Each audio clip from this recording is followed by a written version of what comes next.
A vaca faz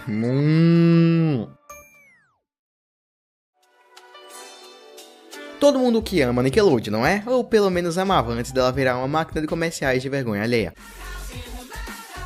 A Nickelodeon do passado fazia tantos desenhos incríveis e criativos que faziam exatamente o que crianças queriam na época. Ela parecia uma empresa que não conseguia errar, exceto quando passava comerciais do Cartoon Network pedindo para mudarem o canal para o Cartoon. Isso aconteceu. Bob Esponja foi só uma parte do sucesso, ok? Uma parte bem grande, mas ainda assim uma parte. Mas tá o lance. A Nickelodeon fazia filmes há muito tempo. O primeiro filme deles foi lançado em 1996, chamado A Pequena Espiã. E não era muito bom, mas tanto faz, esse filme não era feito para ser incrível. Eles têm até bons filmes, como o Rango e o filme do Bob Esponja. Um deles, numa incrível animação, com estilo lindos e ótimos dubladores com a linda mensagem. E o outro é Rango, mas grande parte destes se baseava em versões reais de desenhos que todo mundo conhece, como aquela obra-prima que foi o filme dos Padrinhos Mágicos. Droga, já não vou mais pro céu por ter falado isso. Mas tá aí, a Nick fazia vários filmes todos aleatórios, como se ele jogasse um monte de coisa na parede pra ver o que ficava. E grande parte das vezes essas coisas caíam de cara no chão, como é um exemplo desse filme. Sério, esse filme tem tanta coisa acontecendo que eu nem sei se isso foi de início um filme ou era pra ser uma série. Eles fizeram um filme porque achavam que uma série sobre um bando de vacas e animais em um celeiro ficaria repetitiva e sem graça. Mas aí fizeram a série mesmo assim. Eu vejo pouca gente falando desse filme hoje em dia, me pergunto por quê. O filme foi lançado em 2006 e ficou destinado a ser aquele tipo de filme que fica passando na sessão da tarde de uma quarta-feira, porque ninguém realmente se importa com ele. Eu mesmo quando criança lembro de ver esse filme no quadro e simplesmente deixar de lado pra ver o que tava rolando nos outros canais. Eu sei, essa foi uma parte triste da minha infância que eu nunca vou ter de volta. O bizarro mesmo é esse filme sequer ter lançado, afinal um filme assim não poderia fazer sucesso, pois filho da mãe. Mas esse filme merece ser esquecido porque é um filme incompetente ou é um diamante esquecido por todos. Spoiler é a primeira opção. Mas chega de blá blá blá e vamos falar desse filme que ninguém se importa. E com chega de blá blá blá eu quero dizer vamos pra intro.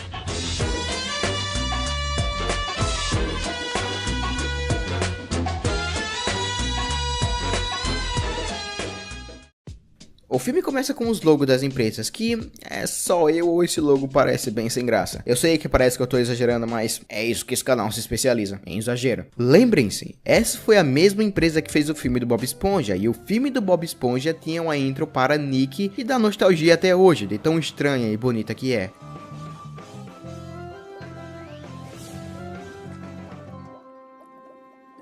Isso aqui é só preguiçoso mesmo. Depois disso a gente é mostrado a vida desse cara na fazenda. Eu comecei a ver ele com a ideia de que não seria um filme muito bom, mas eu não esperava que seria algo pior que... Bom, pior que algo que veio da Nick hoje em dia. Esse filme é uma bagunça. Você nunca sabe pra onde ele vai. Ele é muito imprevisível. Uma hora você tá falando com sua mãe e outra hora você tá escolhendo qual dos pais ficar após o divórcio. Ah, pera, essa é a história da minha vida. Após o dono da fazenda sair, os animais começam a andar que nem pessoas normais e conversarem que nem humanos, porque como todos nós sabemos, todo mundo fala a mesma língua em todos os filmes. Um desses faladores natos se chama Ben, e antes que perguntem não, ele não pode virar aliens. Droga, isso faria esse filme tão melhor. Esse Ben é tipo o cara que manda em tudo e também é o pai do protagonista do filme, o Otis. O Ben está procurando pelo Otis, onde a gente descobre que ele tá fazendo besteira e poderia quebrar o pescoço, porque é isso que uma vaca faz. O Otis é dublado pelo Guilherme Briggs. A dublagem dele é ótima e dá pra ver que ele tentou entrar no personagem. Beleza, minha gente, o lance é o seguinte. É uma criaçãozinha minha que eu gosto de chamar de surf no morro. Mas se o personagem é uma droga, que diferença faz? A gente também é apresentado aos outros personagens principais. Um rato chamado Pip, um porco chamado Porco. Boa criatividade aí, gente. Uma raposa obesa e uma galinha. Esses dois personagens têm uma dinâmica de, me perdoem o linguajar, tentar se comer. Pra falar a verdade, a raposa quer comer o frango. E desculpa pra quem teve o pai entrando na sala quando eu falei isso. Eles caem no lugar errado do morro, fazendo eles irem se machucando e fazendo piadas que vocês esperam em um filme da sessão da tarde.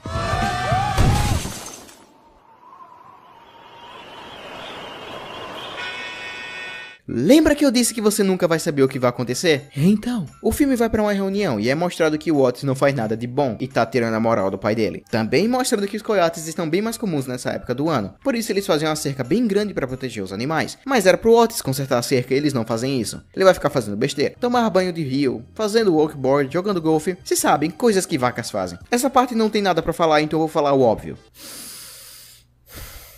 Por que esses bois têm teta de vaca? É algo óbvio que não faz diferença no plot de nenhum jeito, mas prova o quanto os escritores realmente se importavam com esse filme. Falando em se importar, eu vou dar uma pausa.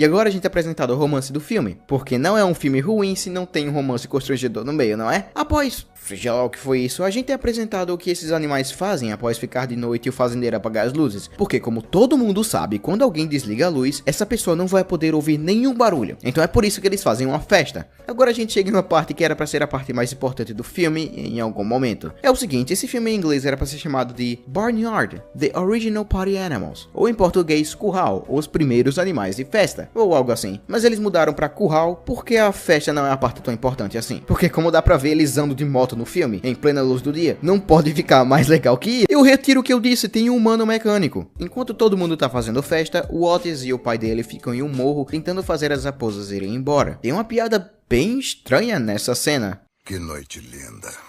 Eu me lembro quando ficava sentado aqui com sua irmã. Eu não tenho irmã. Ah, é?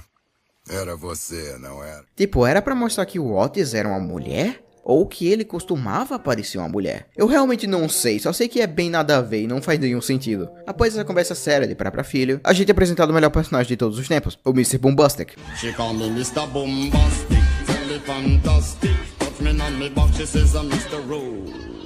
O Otis vai à festa ao invés de ficar com o pai dele. Pô, eu também faria isso, o Mr. Boombastic tá lá. Olhando pra festa de longe, a gente tem um casal, que tem essa mulher que é maluca. Esse filme é cheio de personagens meio estranhos. Um deles são entregadores de pizzas, que tem a mesma voz do magrão da Casa Monstro. Ah, valeu aí.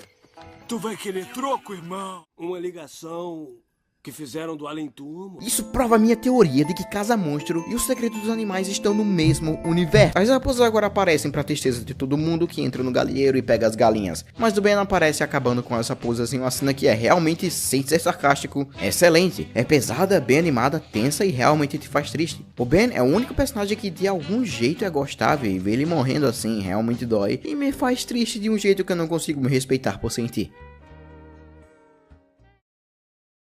Sem ninguém para ser o líder, o Otis é colocado, porque o Ben talvez gostaria disso, mas ele acaba fazendo besteira e o fazendeiro descobre o segredo dos animais. Hey, o nome do filme! Mas o fazendeiro desmaia com o coice do burro, mas ele passa a acreditar que era só da imaginação dele. O que faz o Otis ter mais confiança no lance de mandar nas coisas. Nada melhor que um bom boost de moral do que quase matar um cara, não é? A gente também tem esse menino, também conhecido como fruto dos meus pesadelos, que fica fazendo besteiras com as vacas. As vacas ficam com raiva dele e vão atrás dele. Mas antes disso, eles roubam o carro daquele casal chato. Você que fica aí sentado, seu paspalho, achando que eu tô maluco, eu, hein? Você perdeu o juízo, mulher. Casal disfuncional. Após uma referência à cerveja, os bois sem gêneros específicos vão atrás daquele moleque que... Não pode ficar na rua até tarde, ou blá, blá, blá, blá. Oh, hey, é a voz do Billy. Esse é o Vira Criança. Oh, hey, é a voz do Silvio Santos. Eles são perseguidos pela polícia e eu acabei de perceber que essa é a segunda vez que algum personagem de algum filme que a gente fala aqui rouba um carro e foge da polícia, né? Eles fogem, devolvem um carro pra casa quebrado. Porque fugir da polícia, beber e roubar um carro é um bom incentivo pra crianças. Depois desse desabamento de boas influências, o Otis está se sentindo triste porque não consegue ser igual ao pai dele. Uma cena realmente triste que te pega exatamente o sentido de deixa pra lá, eles tinham que colocar um romance. Enquanto eles dormem, as raposas estão atrás de um coelho, o que faz ele correr atrás das raposas que mataram o pai dele. Mas as raposas acabam humilhando ele, dizendo que se ele deixar as raposas roubarem e matarem os amigos dele, as raposas não fazem nada com ele, exceto matar os amigos dele. Após ele sair correndo das raposas, ele se afasta do celeiro. Ele não quer que ninguém siga a ordem dele e não quer ser líder de ninguém.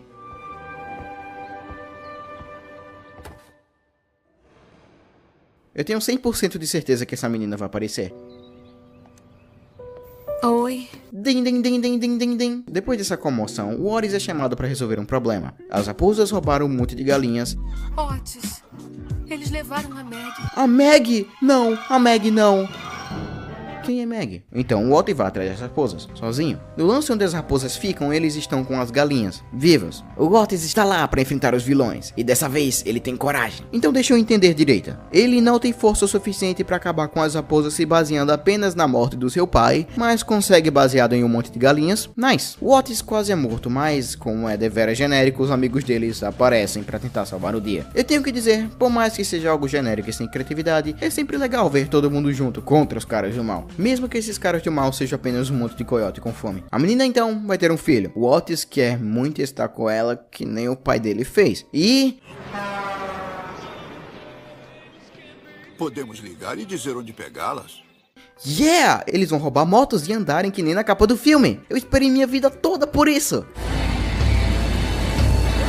Eles estão andando de moto na luz do dia? Eu retiro o que eu disse, esse filme é uma total propaganda enganosa. Chegando no celeiro, ela está dando a luz. Isso te lembra alguma coisa? Dando luz a um filho? Em um celeiro com um monte de feno e um monte de pessoas e um burro? Talvez algum símbolo religioso? Se vocês não pegaram, eu tô falando de Shrek. O quê? Shrek é vida. Shrek é... e o filme acabou, com a musiquinha fofinha. E pelo menos esse filme tem uma coisa a favor dele. Não tem aqueles finais de filmes infantis onde todo mundo é sempre feliz e tá todo mundo fazendo festa. E não, esse filme não tem uma cena pós-créditos. E com este filme acabando, eu posso dizer que eu tô feliz que eu finalmente acabei de ver ele. Nunca mais vou ter que ver esses personagens genéricos e sem graça de novo na minha vida. Esse filme é uma bagunça, tem cenas que não levam a lugar nenhum, a música é toda nada a ver com o filme, os personagens não fazem nenhum sentido e não tem nenhuma lógica. Esse filme só tem uma cena realmente boa e é a cena mais triste do filme, mas ele é tão ruim que é bom. Ele é genérico, mas também tão imprevisível em certas cenas. Se você conhece alguém que ri fácil e que acha que filmes aleatórios são algo realmente bom, mostre esse filme pra ele, vale a pena. Ok, agora eu sou legalmente obrigado a recomendar a vocês a não verem esse filme. Bom? Não. Muito obrigado por ter visto até aqui. Aqui na esquerda tem meu vídeo da cena mais triste de todos os tempos. Aqui na direita tem meu vídeo falando da Casa Monstro. Se inscreva se quiser, que eu ficaria muito agradecido. Obrigado por ter visto até aqui. Até o próximo vídeo e sejam felizes.